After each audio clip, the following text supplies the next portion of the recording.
Welcome to Stereo 3D Productions, everyone. It's already time for our second official UEVR Injector guide, and this time we're going for a much bigger target. Today we're going to get Borderlands 3 set up to run in VR with an adaptation that's practically just as good as, in some ways better than, the original Borderlands 2 VR port from a few years back. Before we get to that, I need to point out that these UEVR guides are subject to changes. Sometimes I can screw something up or discover something new after making a guide, so when that happens, if I need to either replace this guide with a new one or mention an update about something, I'll both pin a comment telling you what to do and repeat this at the top of the video's description. So if you see a pinned comment from me, please read it or check the top of the description for any updates. If there's nothing there, then go ahead and sit back, relax, and enjoy this UEVR showcase. Borderlands 3 was my very first UEVR experience, and I honestly could not have started in a better spot. This game showcases UEVR's ability to transform flat, lifeless 2D games into a full-blown room-scale VR adaptation.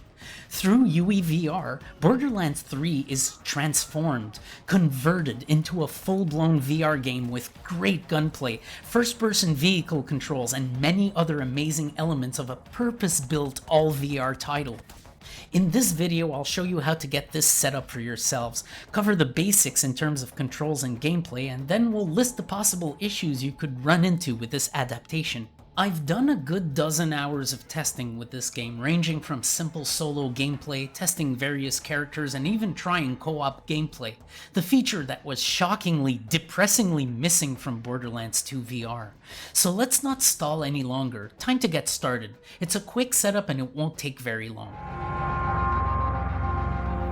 The first step with a UEVR adaptation is to get yourselves a copy of UEVR Injector. In this case, we don't need to do anything too special. We just download the latest release version of UEVR Injector, which will be linked in the description. From that link, click on Download Stable Release, and on the Releases page, there's a download link right at the top. Once you've downloaded the archive, extract it in a folder you will remember, preferably one where you intend on permanently keeping your copy of UEVR Injector. That's right, this is not an installer, it's basically a folder with the program's files already inside of it. To launch UEVR Injector, just run UEVR Injector.exe. You'll notice the first time you run this that UEVR will complain about administrator mode. To resolve this, close the app completely, then right-click on UEVR Injector.exe and go to Properties. Once the Properties window opens, click on the Compatibility tab. In that screen, just check the option to run this program as administrator. Hit OK, and the next time you launch UEVR Injector, you'll be prompted for administrator permissions. You'll also notice that after opening UEVR Injector like this, its administrator mode warning will be gone. With UEVR Injector in administrator mode, it's now time to get the custom Borderlands 3 profile for VR. You'll find this profile linked in the Flat2VR Discord, which I highly recommend you join, by the way. I'll be posting a link to join the Flat2VR Discord server, along with another link to the exact post containing the custom profile. Yes, by the way, I am aware of the website UEVRprofiles.com, but the creators of that site did not yet give us a way of linking to a specific game. If you want to use the UEVRprofiles.com website, I will give you a link in the description as well. Wherever you choose to download the profile from, save it somewhere you'll remember. It's a zip file, but you won't need to extract anything. After downloading the profile, open UEVR Injector if that's not already done. On the left side of the window, click Import Config. In the Browse dialog, locate the profile zip we just downloaded and click Open. You can accept the warning, this profile comes with a plugin and it's known to be safe. UEVR will open a folder to show you the extracted profile files, meaning you've completed this step successfully. Now, there's a few options in this window, but there's only one I need to point out here. You can choose whether to run this over OpenXR or OpenVR. In most cases, or almost all cases, I recommend OpenXR. In fact, with this game, I've actually tested this in the past with OpenVR and ran into all sorts of issues. Heck, on Oculus runtimes, OpenVR would make SteamVR correctly open, but once the game would load in, the field of view was all warped out of shape. Given you can get the same benefits with OpenXR, including the ability to use SteamVR through Oculus runtimes, just stick to OpenXR. Leave UEVR Injector running as we're about to use it to hook into Borderlands 3. Go ahead and install Borderlands 3 if you haven't already. Now, launch the game. Even if it's the first time you run it, the injection should work just fine, so you don't even need to stop by the desktop version.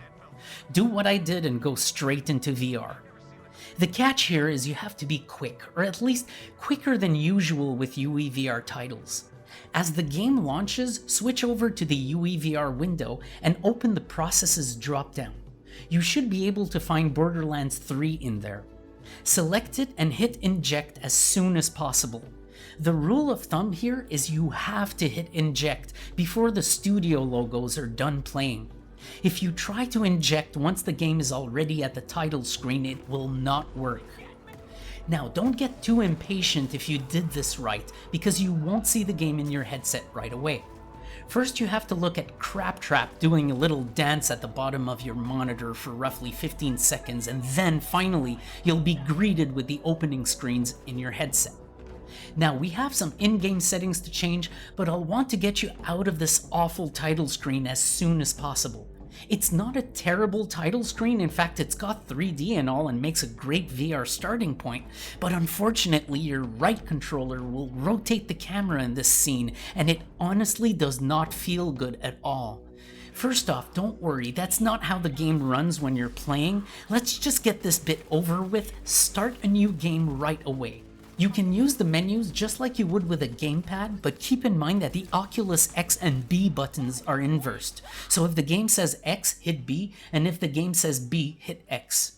Pick your character, get through the intro scenes, and finally, once you're given full controls, after Craptrap is done yapping his soul away, we can finally get to business.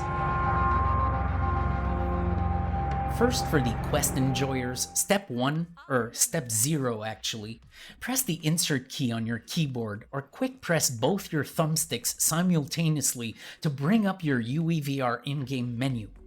This game is going to need D-pad input, and with UEVR the D-pad is actually a configurable input combo. Go to the input section and change D-pad shifting method from the default right thumb rest plus left stick to the much better, very convenient option gesture head plus left stick. I don't know why UEVR comes with the thumb rest option.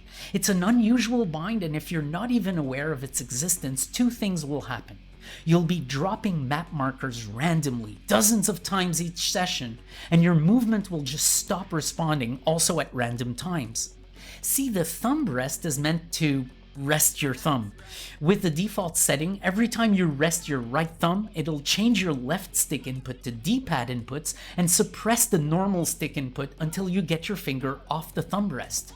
I've even tried this option with complete awareness of its existence, and yet I still kept accidentally grazing my thumb rest constantly. With the gesture head plus left stick option, this will work a lot better. If you need to use the D-pad, just raise your left hand to the side of your head, at which point your left stick will become the D-pad. During this time, your controller will vibrate to let you know the shift is in effect. Lower your hand back down to return to normal stick inputs. By the way, that's the only setting you would ever need to change in UEVR for this game. Turns out the decoupled pitch is already enabled. Good. And now we can close out of those options and get to the game's own settings. This also has a really simple step. Put aside the graphics settings that you can tweak to your most precise desire, or almost. We only have one thing to change. By the way, I recorded these settings changes in 2D to improve readability in the video, but like I said earlier, in order to avoid the title screen's right controller rotation, you can do this all from a loaded game, as in the headset itself the menus are perfectly readable and clear. This game's menu and inventory button with UEVR happens to be the Quest's left system button. The same button that insists on opening the SteamVR dashboard with a short press and the virtual desktop menu with a double press. For a while I resorted to using only quest-link runtimes to avoid this issue, but a viewer by the name of Draco9458 finally gave me the solution, and thank you so much! I'm so surprised you had to discover this out of desperation instead of it being easy to find online, but if you hit X and Y at the same time, it substitutes the system button. So much for having to constantly resort to AirLink. With this solution, I can now go back to virtual desktop and cook my GPU off with some much higher specs for science. When in-game, to open the game menus, short press the system button, or like I just mentioned, use the X and Y shortcut on virtual desktop or SteamVR. From the menu, go in Settings, then go to Accessibility, and in there just disable the controller aim assist option. Voila, that is the totality of the required changes. Technically, you're good to go and play, but of course, this is a stereo 3D productions guide, and so we're gonna take things further and go in the graphics settings. Good thing here is that the graphics settings are also pretty simple. See, this game runs really well relative to average UEVR Injector enabled games, and so you may have little to nothing to do here. Some important notes to make. First, this game can run in DirectX 11 or 12. I've been using 12 since the beginning. I meant to try out 11, but I just keep forgetting to change this every time I play. Second, don't use the game's own resolution setting, as it will not have any effect on your actual UEVR experience. To change resolutions, just use your VR Runtime's resolution setting, be it in the SteamVR menu or in the MetaQuest Link app per device settings. This game does have resolution scale options, by the way, but again, don't use that, as it will be inefficient and won't look as good as if you just change your resolution directly in your VR runtimes instead. In fact, the in-game setting only allows 100%, 75%, and 50%, which is super weird. Why isn't this thing a damn slider with arrows? Just stick to your runtime settings. Last, make sure to turn off limit frame rate, as UEVR and your runtimes will take care of running at the proper limit. If you go to the Advanced tab of the graphics settings, this is where you'll find all the useful stuff for performance other than resolution. Personally, I started with graphics quality on Ultra, but then I turned off anti-aliasing because I'm already super sampling. And for the other options that can make a difference for performance, lowering shadows, draw distance, clutter, and terrain detail will make a significant difference. Make sure to scroll down to post-processing too, because you have to disable object motion blur and camera motion blur unless you want to feel drunk while you play or something. Keep in mind that if you're running in a context where you don't have access to a tool like FPS VR or just don't own it at all, this game has its own built-in frame rate meter. Under General in the Advanced Settings graphics options, toggle Display Stats to FPS or All, and you'll get a reading at the top right corner of your UI at all times. It's no FPS VR, but it will help you know when and why your game could be dipping. One of the other reasons I like changing these settings in a loaded game rather than on the title screen is I can find a spot that struggles more than others in the actual game and tweak the settings there, going back and forth between the menu and the game until I set up something that works. When you have the game configured correctly and you have your performance balance in place, you're ready to go ahead and play Borderlands 3 in VR. This video's not over though. I spent roughly 8 hours in this game, all in VR, and I can safely say that I may have seen all the issues that UEVR can cause with this game, and by now I'm familiar with almost all the inputs. So we're going to go over all that, starting with the controls. Borderlands 3 VR almost controls identically to Borderlands 2 VR, bar a few small differences, notably with vehicle steering and menu navigation.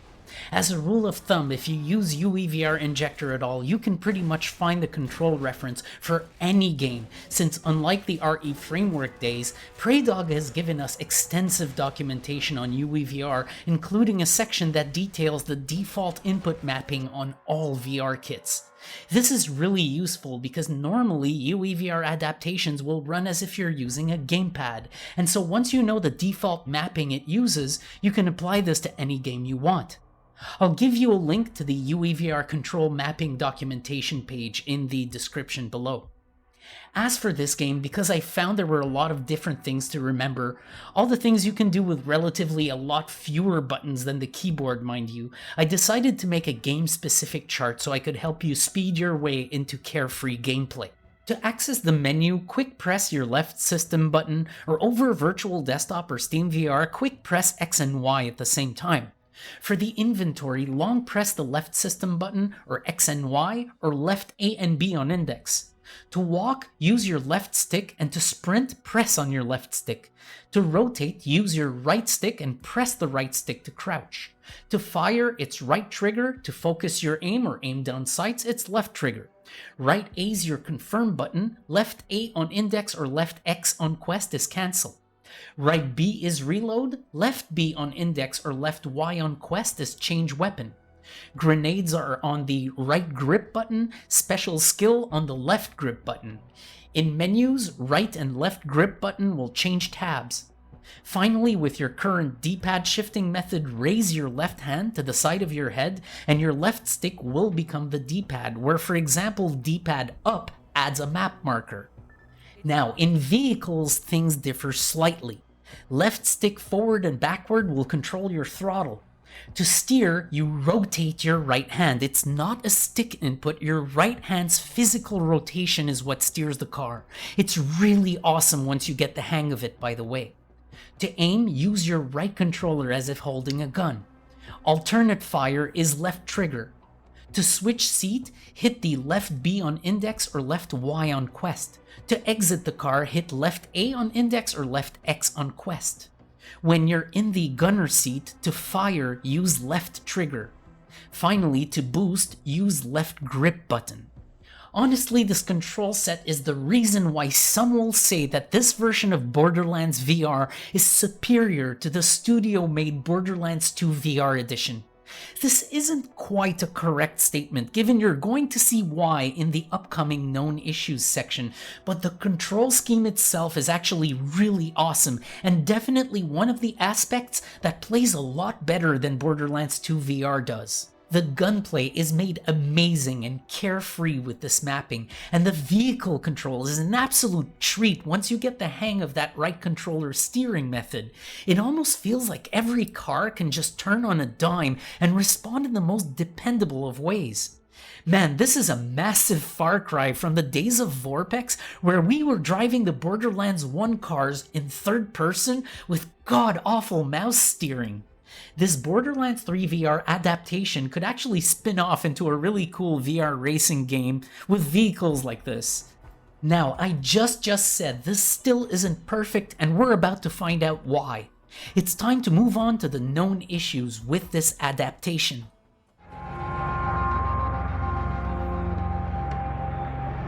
There's a user by the name of Moodeye who commented on my first Borderlands 3 video on Stereo 3D Plays, and the comment reads, "Sad how much better this is than the official VR port for 2. And I wanted to agree with this. I wanted to so badly. In fact, when I replied to this, I thought this was the case. But no, after some more digging, sadly, this is slightly behind compared to the official Borderlands 2 VR port, because it actually has a few important yet not game-breaking issues. 4 of them to be specific, 3 related to the vehicles, and 1 related to the cutscenes. First off, some of the vehicles will simply be undrivable due to visibility issues.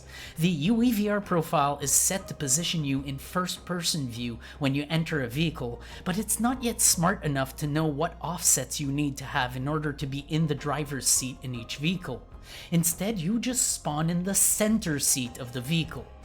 This makes the big rig nearly impossible to drive. You can get away with some limited driving by trying to stare through the truck's left side window, but if you're playing with a friend who's moving the gunner turret, the base of that turret will almost always rotate in a place that blocks your view completely. Not to mention, when that happens, your view becomes up-close cross-eyed fuckness. Still on the theme of visibility, I was surprised when I tried my friend's upgraded Cyclone. The hoop was not blocking my view enough to prevent me from driving. It kind of felt like the halo in a Formula 1 car. It's one of my favorite vehicles already. However, I cannot say the same for the stock Cyclone, which has no gaps to see through in the hoop. This one is solid, and it also has a much bulkier upper mount that will force you to lower your head to see in front. It's drivable, but it's very hard to see ahead of you. You kinda had to zigzag your way to see in front, as if you were taxiing with an extra 300 stunt plane. Next, still on the topic of vehicles, VR players cannot use the gunner turret from the gunner seat. Right now it's broken in a way where I honestly don't know where it's even trying to aim. Not one of the inputs or axes on either controller seems to resolve this. The gunner turret appears to always be shooting straight down when operated from the gunner's seat in VR, and so the most purpose you'll have for that seat is to let your friend drive while you enjoy the ride. Keep in mind that this seat is really weird because when the vehicle steers, you will not. Instead, the vehicle rotates around you. This is to keep steady when you're aiming at something, and you need to turn yourself to match the vehicle's direction if you want to look forward. I can't really deem this an actual problem. In fact, it will make shooting easier when the damn previously mentioned turret aim is fixed, but it's just really weird and you might think something's wrong if you're not aware of this. Finally, in the major vehicle issues, don't walk far away from your play center when you're in one of the vehicles in any seat. You're going to see here what happens when you do so. Look, I'm not saying this is normal procedure. I knew this was going to screw something up, but I had to open my UEVR Injector menu in the heat of the moment, which required a short walk to the keyboard because I didn't know about the controller shortcut for that menu yet. Press both thumbsticks, and I did the short walk while I was in my friend's car. And this completely fucked up the attachment point of the passenger seat on that very car for the rest of our session. Reset standing origin, Quest Link's own reset view feature, recenter, I tried everything. Heck, I tried walking back to the spot where I should be, and the game fought me back and kept me in that wrong spot. And that one specific vehicle's passenger seat remained stuck like that for the entire session, whether I would disembark, re-embark. Fortunately, it did not affect other cars, but I'm sure if I walk away from the seat in those, the same problem would arise. The last major issue I need to bring up isn't vehicle related and doesn't happen during your main gameplay, thankfully, but all of the cutscenes in this game will have your right controller rotate the main camera as if it were attached to it. And a good number of cutscenes, I'd say about 75% so far, are capped at 30 frames per second. When the two issues are combined, it can get pretty hardcore on the VR legs. I've looked into the frame rate cap issue far and wide, and besides some unhelpful commenters saying the affected cutscenes are pre-rendered videos, they are not pre-rendered videos. Rather, these are fully in-engine renders, just like anything else in this game. It's very obvious that they're not videos in the VR adaptation, as you can see when playing here, one that is affected by a 30 frame per second cap.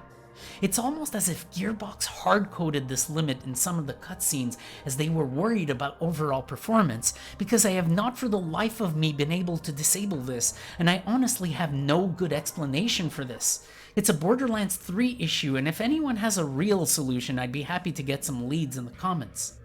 I need to point out a fifth major issue, but this is one that you'll only get over Virtual Desktop. And this is really not a big deal to fix. Every time I pick either HEVC 10-bit or H.264 Plus as the codec and launch this game through UEVR Injector and Virtual Desktop, I get a damn brightness offset between my right eye and my left eye. It's a very substantial offset, and it does make the game unplayable. Fortunately, when this happens, all I have to do to resolve the issue is set my Virtual Desktop stream's codec back to automatic, then relaunch my Virtual Desktop session and fire up Borderlands 3 VR anew. This keeps happening to me because I often revert to HEVC 10-bit as it works so well, but yeah, Borderlands 3 and UEVR won't like that, so you'll have to toggle back to automatic if you want to avoid the issue here. At this point, the rest of the issues are minor and debatably nitpicks. First, because the UI is tied to your right hand, the crosshair that appears within it will lead to confusion. Just ignore it and shoot by either looking at where the bullets land or just use the gun's own sight to aim. You might miss a shot here and there, but it ain't the end of the world. This is Borderlands, just shoot from the goddamn hip if you have to. No, seriously, I've learned to ignore the crosshair and that pretty much resolved the issue. The aim can be done naturally with the gun model, and the slower moving bullets are really easy to hip fire, so this became less and less of a problem for me. If the crosshair bothers you a lot, there appears to be a crosshair mod available. Yeah, this game does not have an option to turn the damn thing off, so I guess the community had to take care of that. I haven't used it myself since, like I said, the issue became less and less prominent for me and no longer is a problem. However, you can get this mod in the Flat2VR Discord thread about this game. Another minor issue is the map looks really weird because it's rendering in native stereo, left and right eye views in one frame, and while it's fully usable, it's just annoying to have everything smaller than it needs to be because of the native stereo render. Like I said, it's just an annoyance and the map is in fact fully usable just like all the rest of the menus. Finally, one more, even less prominent issue is the fact that UEVR can only make your dominant hand aim. The way this injector works is it attaches most of the camera's mechanics to one of your hands, including the aim ray trace. Basically, everything the camera does except the image capture, which remains where your head should be, becomes attached to your hand. As a symptom of this, when you have a left-handed weapon, like for example Moze has a left-handed gun in mech mode, that gun's aim will actually be dictated by your right hand, not your left hand. This is far from a problem as long as you know about it. Yes, it's a bit weird to have a weapon that appears to be on your left, shoots with the left trigger, but aims where your right hand is pointing, but it wasn't too hard to get the hang of this, and given offhand aim isn't frequent in this game, this really isn't prominent enough to taint a playthrough. It's worth noting that it may be possible to get a left-handed setup with UEVR, but it seems to me it would take quite a while to get it working right, and I'd have to go through a lot of annoyances to make it work. So be warned, left-handers, this may actually give you hell, but albeit may be possible to modify the setup for left-handed use. Borderlands 3 VR was my first experience with UEVR Injector, and this actually gave me an excellent first impressions of UEVR itself. First off, this being an injector, I expected the potential complexity of apps like Vorpex, something that never materialized even after now having gone through a series of UEVR adaptations. And it turns out that UEVR is orders of magnitude simpler, because it actually renders the game through your VR runtime's pipeline and completely takes out the need to mess with basics like field of view and head tracking, and allows for a lot more clever customizations thanks to it being an engine-specific injector, such as attaching the aim and the weapon to one of your hands, controlling movement orientation like a real VR game would, and even controlling some of the graphics options to ensure that you have the most VR-friendly setup possible.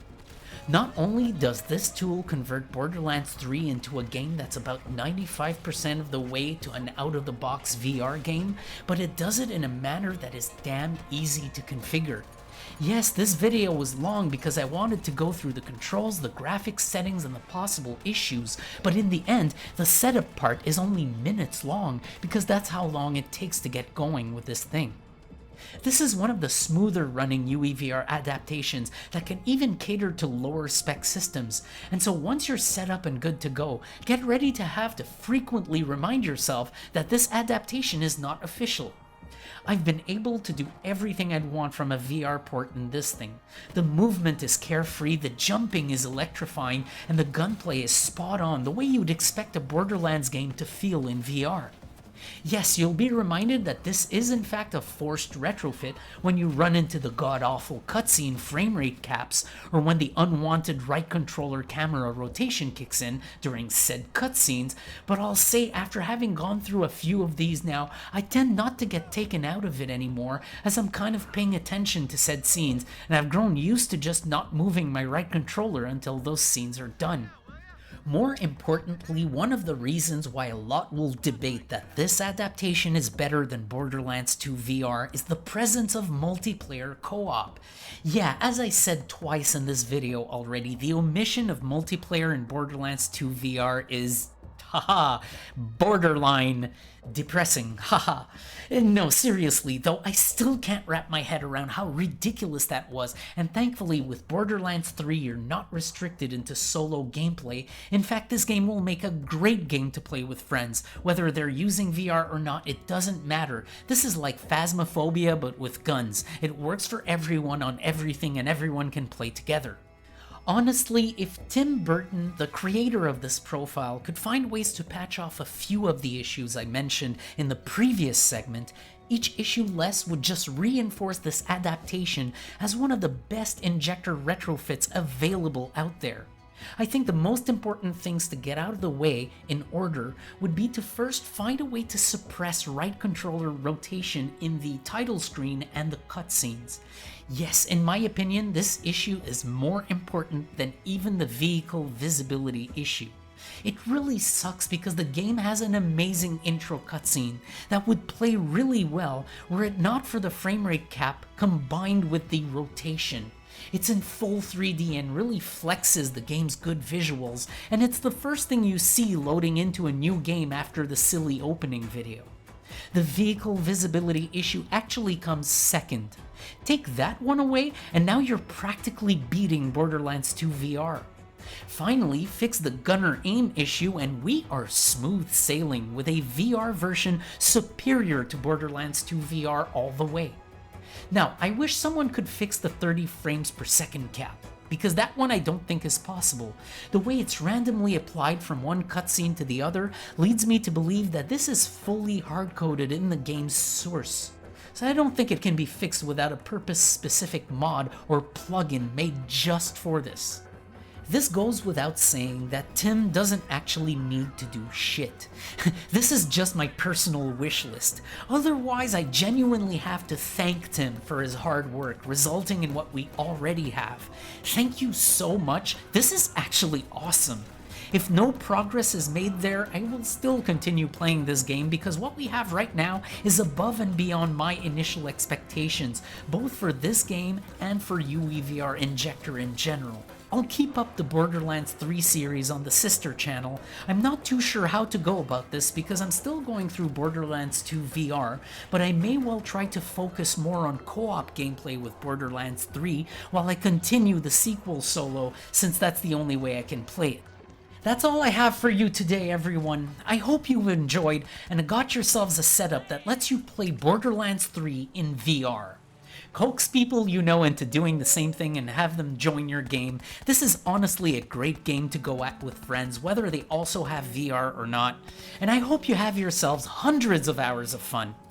You've been watching Stereo 3D Productions and this UEVR Injector showcase on Borderlands 3.